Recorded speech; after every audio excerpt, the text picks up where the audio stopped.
Good morning, my dear student. Welcome to the Akansa International School. Today we study Hindi chapter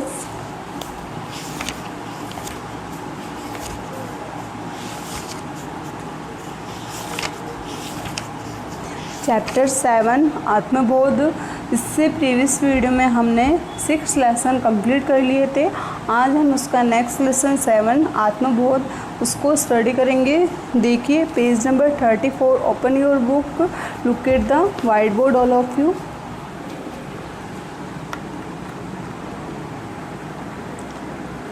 class 5th subject Hindi, chapter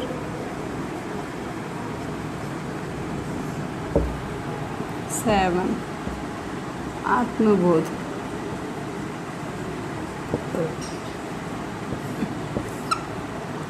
आत्मबोध यानी अपने आप पे ही क्या करना, चिंतन करना। ठीक है, आपको सबसे पहले आपको इस लेसन के शब्दार्थ कर लेने हैं। ठीक है, जो पेज नंबर आपके 36 पे दे रखे हैं शब्दार्थ, पेज नंबर लिख रही हूँ 36 पे दे रखे हैं। Do in notebook. ओके, आगे देखिए, आपको सबसे पहले इसके लेसन के शब्दार्थ अपने नोटबुक में कर लेने हैं। आज हम इस लेसन को स्टडी करेंगे। तो देखिए पढ़ते हैं हम लेसन। पेज नंबर निकाल लीजिए 34। Open your book, page number 34। ठीक है, देखिए बहुत दिनों की बात है, भारतवर्ष में गंगा नदी के तट पर आत्मानंद नाम का एक साधु रहता था। यानी बहुत दिनों यानी बहुत पहले की बात है कि भारतवर्ष में, भारत का प्राचीन नाम है भारतवर्ष। क्या है? भारतवर्ष है, जो क्या है, भारत का प्राचीन नाम है। में गंगा नदी है जो के तट पर कौन सा आत्मानंद नाम का एक साधु रहता था। उसने अपना घर परिवार सभी त्याग दिया था। साधु लोग होते हैं जो अपना घर परिवार सब छोड़ देते हैं। ठीक है, त्याग देना यानी छोड़ देना। ठीक है, उसने अपना सब घर परिवार त्याग दिया था। आगे देखिए, वह अकेला ही वन में रहता था। यानी जो साधु था वह अकेला ही वन में रहता था। ठीक है, आगे देखिए, और भगवान का भजन करता था। और क्या करता था? भगवान का भजन करता था।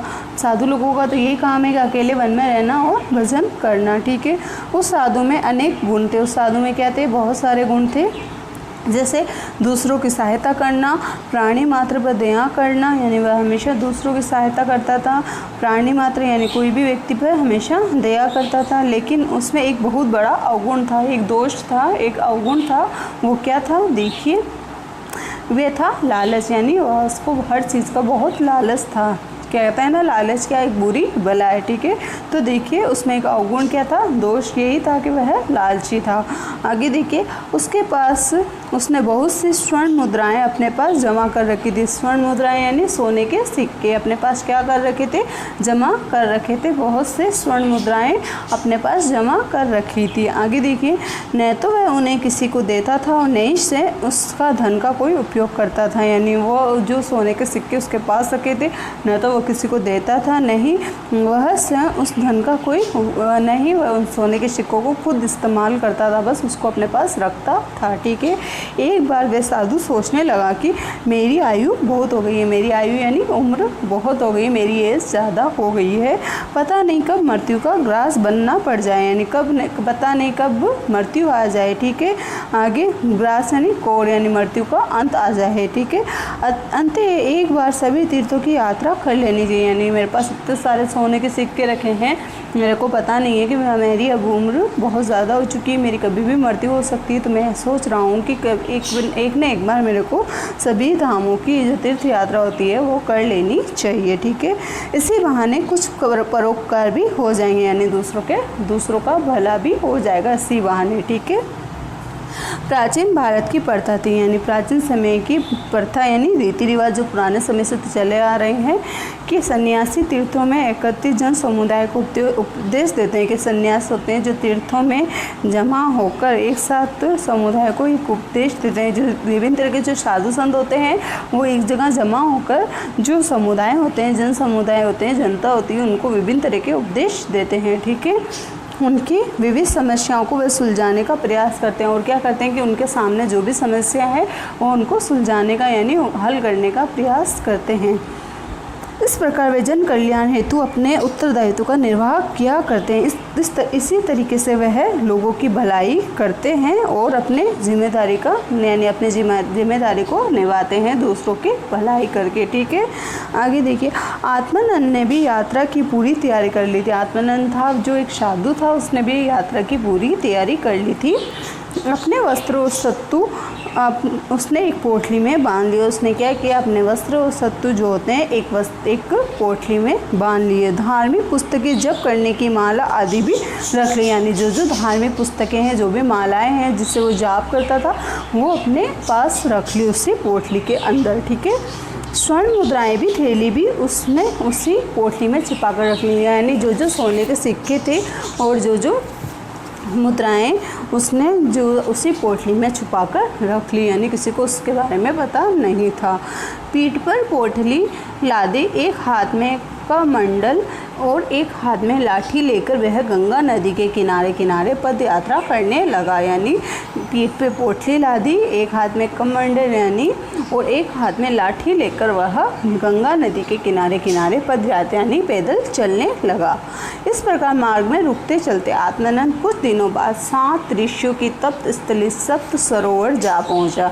यानी इस धीरे धीरे रुकते गंगा नदी की पैदल के पास पद यात्रा करते हुए यानी पैदल चलते हुए वह एक दिन कहाँ पहुंचा,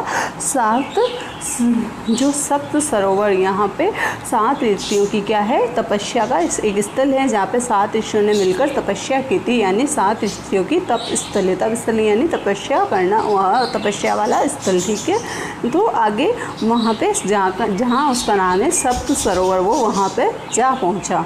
वहाँ 1-2 दिन रुकने के बाद उसे बद्रीनाथ जाना था। यानी 1-2 दिन वहाँ पे रुक गया और फिर वहाँ से उसको कहाँ पे निकलना था, बद्रीनाथ। अब तक का रास्ता तो सीधा साधा था। वह गंगा के किनारे चलता रहा था। यानी अब तक तो जो रास्ता उसने तय किया था वह तो सीधा सीधा था। गंगा नदी के किनारे किनारे वह पैदल चलता आ गया था। मार्ग में अनेक तीर्थ यात्री भी मिलते थे और मार्ग में कई लोग उसको मिलते रहे। तीर्थ यात्री जो साथ पैदल तीर्थ यात्रा के लिए निकलते हैं वो उसको मिलते रहे। ठीक है, परंतु अब उसे पहाड़ों की दुर्गम चट्टानें भी चढ़नी थी। मगर अब उसको क्या है, जो अमरनाथ जाना था उसको बद्रीनाथ जाना था, तो उसका रास्ता थोड़ा कठिन था, थोड़ी चट्टानें थी, पहाड़ों की दुर्गम चट्टानें थी, वहाँ से उसको जाना था।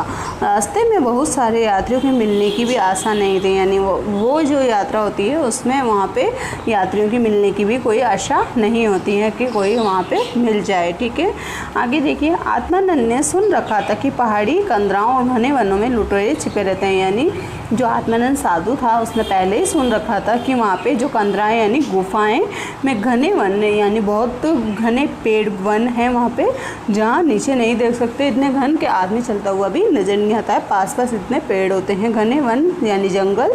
लुटेरे वहाँ पे कौन रहते हैं, छिपे हुए लुटेरे रहते हैं। वे राह चलते यात्रियों को क्या करते हैं, लूट लेते हैं। वो वहाँ पे जा रहा था, चट्टानी इलाका था, घने वन थे, गुफाओं जैसा एरिया था। उसे अपने धन के विषय में चिंता होने लगी। यानी उसके पास जो सोने के सिक्के थे उसके बारे में उसको चिंता होने लगी। वह समझ नहीं पा रहा था कि धन का क्या करे, वह ये नहीं समझ पा रहा था कि धन का क्या करे, कहाँ रखे। साथ ले चलने में तो डर था कि डाकू धन के लोभ से उसे कहीं प्राण ही ना ले लें। यानी वह उस धन को कहाँ रखे, वह समझ नहीं पा रहा था कहाँ रखे। साथ ले चलेगा, साथ लेकर जाएगा तो उसको ये डर था कि कहीं डाकू धन के लालच में कहीं उसको मार ना दें, कहीं उसके प्राण ही ना ले लें। जिस स्थान पर साधु रुका था वे स्थान भी उसके लिए अपरिचित था। यानी वहाँ पे जो फर्स्ट यात्रा उसने की थी वहाँ पे वो गया, तब सप्त सरोवर में, वो भी उसके लिए स्थान अपरिचित था। वहाँ कोई किसी से वो परिचित नहीं था, कि कोई मिलने वाला नहीं था। अतः यह किसी को धन सौंप कर भी नहीं जा सकता। यानी कोई उसको जानता नहीं था, न वह किसी को जानता था, तो वह धन को सौंप कर नहीं जा सकता था। कई दिनों तक सोच विचार करने के बाद आत्मानंद को सहसा एक अद्भुत उपाय सोचा। यानी कई दिनों के बाद वह वहाँ पे रहा और उसने एक सोच विचार किया। देखो लेसन कितना है।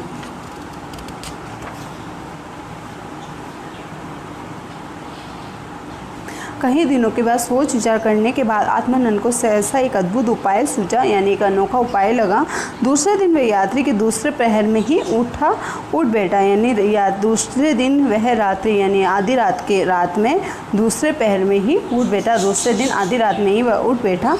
गंगा के किनारे जाकर वह नित्य क्रम से निवृत्त हुआ, यानी वह गंगा नदी के किनारे जाकर नित्य क्रम जो हुआ, स्नान किया, ध्यान आदि किया। फिर वह गंगा के बालुका में तट पर निर्जन स्थान की ओर बढ़ता चला गया, और यानी मिट्टी रूमा बालुका में स्थान तट पर निर्जन ऐसा स्थान जहाँ कोई मनुष्य नहीं हो, वहाँ पे वह गंगा नदी के पास चला गया जहाँ कोई मनुष्य नहीं था आधी रात को। ठीक है, लगभग 2-2.5 मील चलने के बाद आत्मानंद रुका, यानी 2-2.5 मील चला और फिर आत्मानंद रुका। उसने चारों ओर दृष्टि दौड़ाई और उसने चारों ओर देखा कि कोई नज़र तो नहीं आ रहा है। वातावरण में अभी भी अंधेरा सा छाया हुआ था, यानी रात्रि थी तो अंधेरा छाया हुआ था। वह स्थान जनशून्य था, यानी जनशून्य यानी वहाँ पर कोई मनुष्य नहीं था। आत्मानंद ने बालू में 2 हाथ गहरा गड्ढा खोदा। पहले उसने क्या किया, 2 हाथ जा सकते हैं इतना गहरा गड्ढा खोदा। स्वर्ण मुद्राओं को थैली निकालकर चुपचाप उसमें रख दी। जो स्वर्ण मुद्राएं थी उनको निकालकर उसने उस थैली को उसमें रख दिया। ऊपर से बालू क्या फाड़ दिया, यानी ऊपर से बालू को सपाट कर दिया, यानी इससे कोई फील ना हो कि ये गड्ढे में कुछ है। ठीक है, फिर उसने उसके ऊपर गंगा के काले काले पत्थर चुनकर बालू पत्थरों से ऊंचा शिवलिंग बना दिया। यानी आइडिया देखो कि उसने उस जो स्वर्ण के सिक्के थे उसको उसमें गाड़ दिया। फिर उस पर क्या किया, उसने ऊपर गंगा के काले काले जो गंगा नदी के पास किनारे पत्थर थे काले काले, उनसे उस पत्थरों से ऊंचा एक क्या बना दिया, शिवलिंग बना दिया। फिर उसके आगे देखिए, और फिर ऊपर गंगा के काले से पुष्प आदि से उसकी पूजा की, यानी जो फूल वगैरह होते हैं उससे उसकी पूजा करने लगा। इसके बाद वह खुशी खुशी आगे क्या बन गया, तीर्थ यात्रा के लिए आगे बढ़ गया। आत्मानंद आगे नेक्स्ट पेपर पे आ जाइए, पेज नंबर 36 पे आगे देखिए।